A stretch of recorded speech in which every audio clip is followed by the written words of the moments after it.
با آغاز حمله روسیه در اوکراین، عالمان شهر سومی به کارکرد منابع الटरनेटिव्ی استحصال نیروی برق سر کردند. در دوام تقریبا یک سال جنگ در اوکراین، روسیه قسم زیادی زیربنیادهای برقی اوکراین را موشکباران و ویران کرد. کاری که ما میکنیم به همسایه های من خیلی پسند است. آنها میگویند تا وقتی که الکسی در بری ما هست همش خوب میشود. الکسی دروزدنکو خانه خود و چند همسایش را توسط باتری آفتابی روشن کرده است. ما به استخوانه ها یا نقطه های تعمیر ماشین ها زنگ زده و خواهش میکنیم که به ما اکومولاتور دهند. ما امید داریم که با این راه 3-4 خانه را تقریبا تا 10 ساعت در یک روز با برق تامین میکنیم.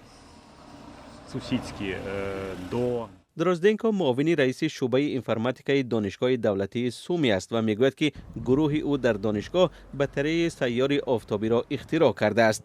چون این دستگاه استحصال برق کمتر از $4000 ارزش دارد. آن را در بعضی از ناحیه‌های اوکراین به طور عمومی استحصال می‌کنند. ما می توانیم تمام گذرگاه‌ها، بیمارخانه‌های صحرایی و پاسگاه‌های فرماندهی را که از برق محرومند با روشنی تامین کنیم. کشادن و بند و بست این دستگاه مشکل نیست. هر کس می تواند در 5-7 دقیقه این کار را کند. این ایستگاه خودساخت برقی از 6 پنل آفتابی، اینچنین محرک ماشین‌های بارکش عبارت است. آن در داخل در بین جایگیر است. با واسطه اینورتورها کار باتری‌های آفتابی درست به راه مانده می شود و این به ما امکان می دهد که منبع دیگری نیروی برق مثل گنراتورها را هم به کار درآوریم. به گفته دروزدنکو، ساکنان سومی حالا به نصب پنل‌های آفتابی سر کردند.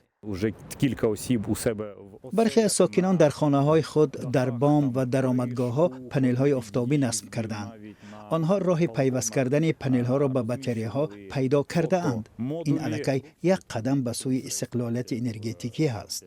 برخی از مهندسان سومی با استفاده از مواد نو برای بهتر کردن کار پنل‌های آفتابی تلاش دارند. با این راه آنها می‌خواهند استحصال منبع الटरनेटिव्ی برقی برای طبیعت بی خطر و هم ارزانتر را به راه مانند.